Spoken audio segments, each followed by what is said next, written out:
Hi, everybody. Welcome to our very last lecture on Esther and Ruth. Um, just a quick reminder to you that this module is a short one. There's no Zoom meeting this week, and there is no IDQ this week. You have your study day that's on April 30th, that's Thursday. And on Friday, the following Friday, May 1st, I'm going to open up the module for your final exam. Remember, that's just going to be 3 short essays, and you'll have Friday, Saturday, Sunday, and Monday to complete that. So 4 days, full days to take care of that. The submission process will be online through Blackboard. So just plan accordingly as you kind of think about how you're going to wind up things.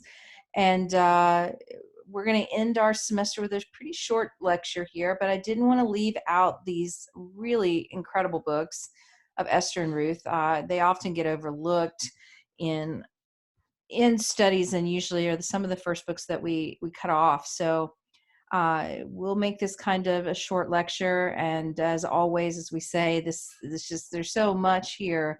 So I do hope at Maryville that you will take the time and hopefully have another class in Hebrew literature or Hebrew religion, world, or culture, and maybe you get to do a deep dive in some of these incredible texts.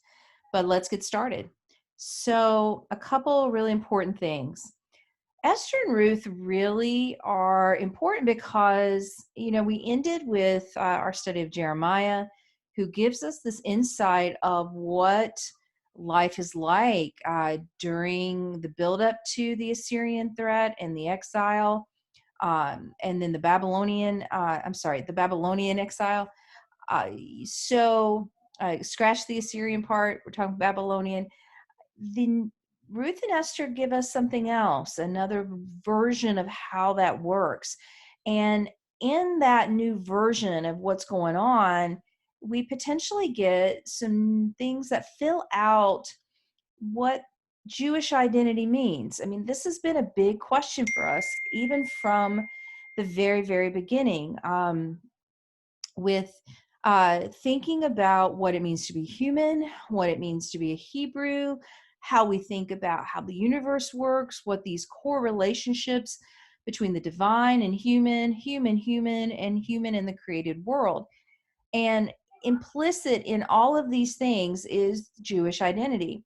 So we're going to look at these two books, and particularly these two books as they're framed around these two female figures, and think about how they potentially take on some of the norms for gender. We've talked about that with Hosea recently, for example, and also ethnic identity. That's been one of those seeds we talked about a long time ago too, because that's been around and it keeps coming back. But in the process of looking at those two lenses, we're also going to keep thinking about that big mega theme of Jewish history and Hebrew self-identification. In other words, what does it mean to be a Hebrew? Okay, so the story of Ruth. Story of Ruth is in short order. If you read through your book and in your textbook, it's a great story, right? But Ruth's story begins in the middle of a famine. That's a shocker for us, right? How many famines or droughts have we been through now? But her story starts in a famine, and a Jewish father, a mother, and sons, all fleeing this famine, moved to Moab. And the setup culturally is that it's pretty hostile to Israel. So the Moabites and the Israelites don't necessarily quite get along. But the sons end up marrying Moabite women, and then all those sons die. Naomi, who is the mother of these Jewish sons, tells her Moabite daughter-in-laws to go back to their homes. But Ruth refuses. Ruth is one of those daughter-in-laws, and she refuses to leave Naomi. And so she returns. Ruth will go back with her mother-in-law. Now remember, Ruth is a Moabite, and she is going to go back to Bethlehem with Naomi. And there in Bethlehem, she attracts the attention of an Israelite named Boaz. And Naomi, her mother-in-law Naomi really encourages her to pursue that relationship. And eventually, Boaz and Ruth will get married and they will have a son. And that son will become Jesse, who becomes the father of David.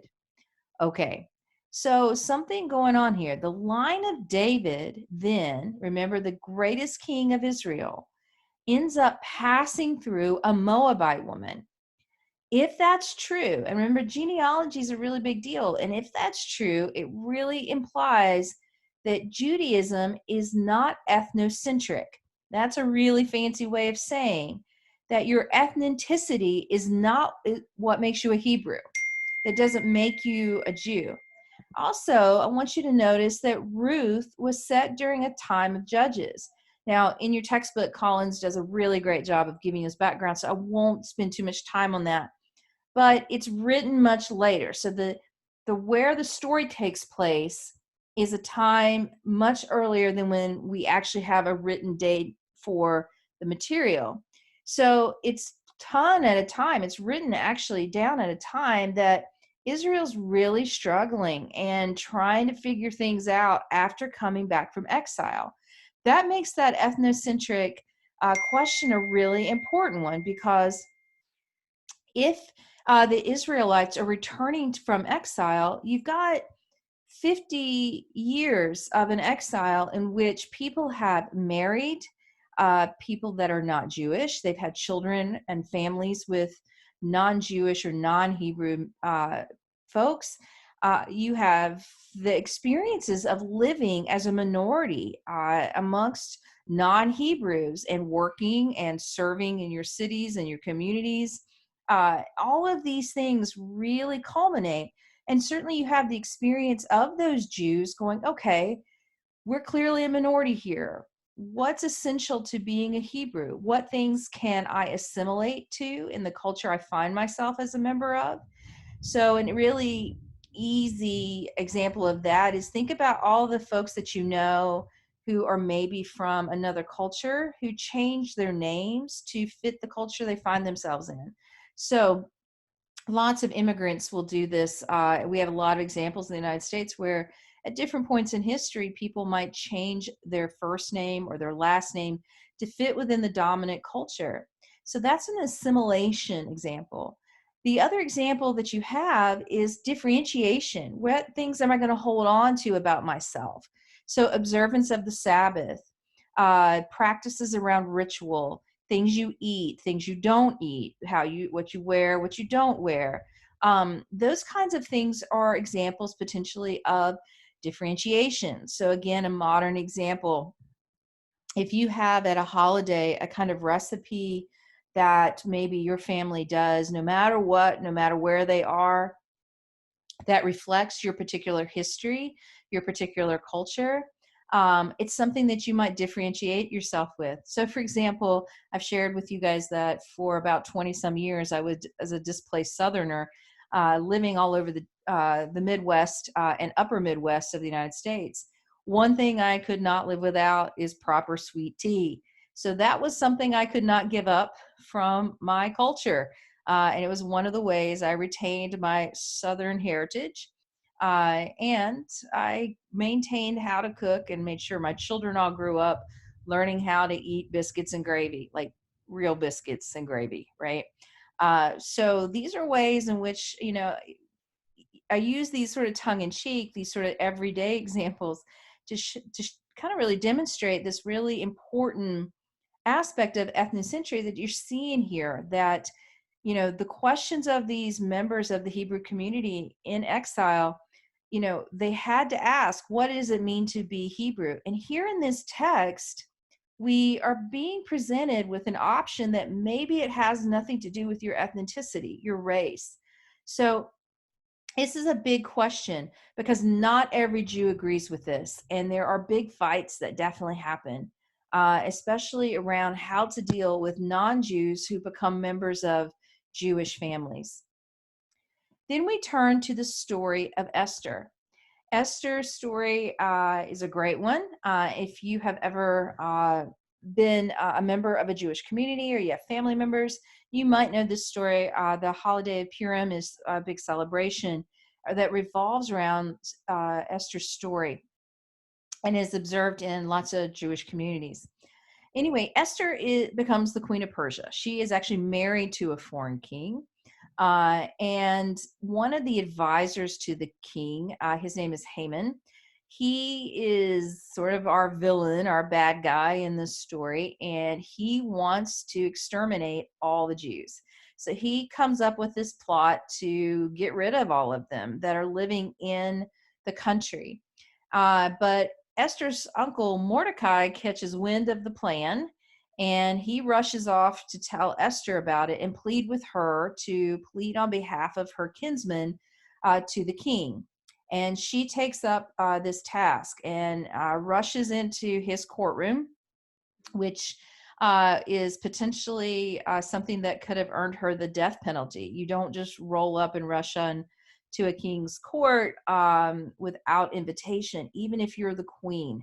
But she does appear in front of him and pleads with him, and he shows her favor. And in response to her plea, he ends up executing Haman.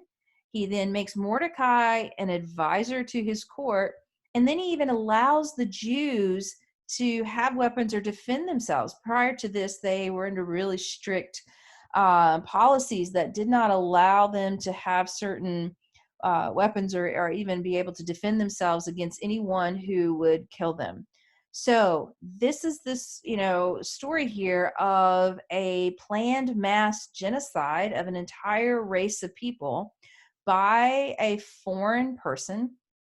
And the Jews, of course, are living in this foreign land, and they have one kind of appeal. They use it. One of the things, though, to notice here is it's a secular environment. For those of you that were reading through the book of Esther, one of the things you might see is that God's not really mentioned at all. And it's kind of a big hint to potentially how some of the Jewish community understands their situation now. The Jews are an ethnic race. They are identifiable, and they face the kinds of conflicts, pressures, and challenges that a lot of minority races do. And it does say, hey, the ethnicity is important because it's an identifier to those that are external to our group. It's not just a religious piece. The other thing to notice here is that they don't turn to God for deliverance. This is so different than all the literature that we've seen up to now. I mean, going all the way back to the Torah stories with Abraham and Moses, and then, the literature we go into with the judges and then David, and then even the prophetic materials that we've spent the last few weeks on, every single one of them, when the Israelites face a dilemma, they turn to God to deliver them. And here we have a story where nobody turns to God for rescuing. And that's a really interesting point to, I think, something to really pay attention to in terms of the narrative, that while there's some religious pieces to the story, the problem and its solution is up to the individual figures in the narrative. So it's something to think about in terms of the lesson and how some of the Hebrews are thinking about their exile experiences. So a couple takeaways here to wind us all up. I think the broader question that is revealed through Esther and Ruth, and remember that these female figures, the use of female figures in these narratives, I think in terms of construction, some of you may have picked up on this. A lot of times authors will use someone who is not threatening, someone that tends to be, not a typical figure that you might expect. They tend to sometimes represent vulnerable persons as a way to tell difficult ideas, narratives, concepts, to talk about things that otherwise might be controversial.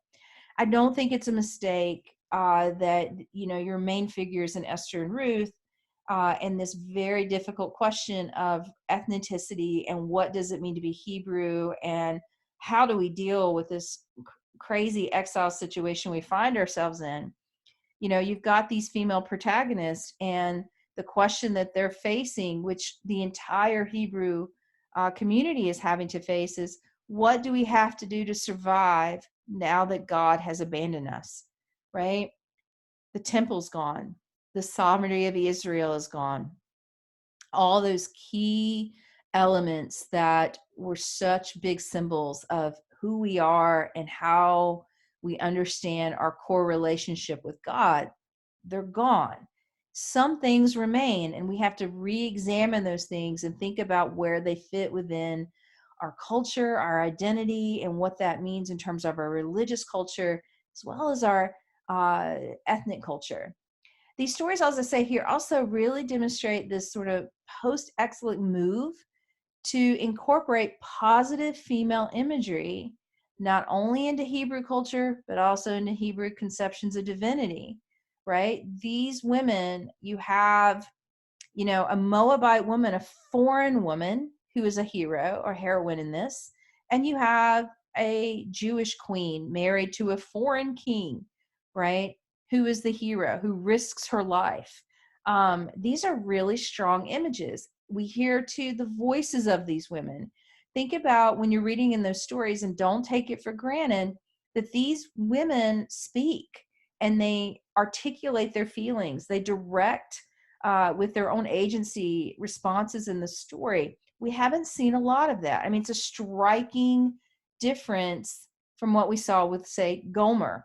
But then, we do remember in Exodus, we have Miriam, who comes off as a very strong character. So we've had, like with Rebecca and Miriam and some of these other women, we've had some past where examples in which women have definitely had a strong voice, demonstrated agency, had this sort of go get 'em. And then we have some not so great images, and then finally here with Ruth and Esther, this is a really interesting shift again. So it's not unlike some of the women that we viewed, as I shared with you earlier. So got this sort of well-developed, full agent character, but they're able to subvert the opposition. We've seen that before. If you go back to some of our conversations about the matriarchs as covenant bearers, and even some of the extensions of that, we've seen women who are able to kind of get around things. And not only here in Israel's enemies, but in terms of the negative trajectory that we have of women. Okay, gang, that's gonna end our time together, our last lecture in the Hebrew world and culture. I hope this was a great experience for you. This is not quite how I hoped to end this semester with you, but here we are, and I can't think of two finer people in the narrative to end our time with than Esther and Ruth. Women who demonstrate a lot of creativity and strength and resilience, and resemble a lot of students that I know. So with that in mind, we'll just stop here. Remember again that you have only the discussion question to do for this, and that's it. And then the final exam, I'll be sending out an email with lots more information about grades and how you check all those things. All right, gang, I'll talk to you later.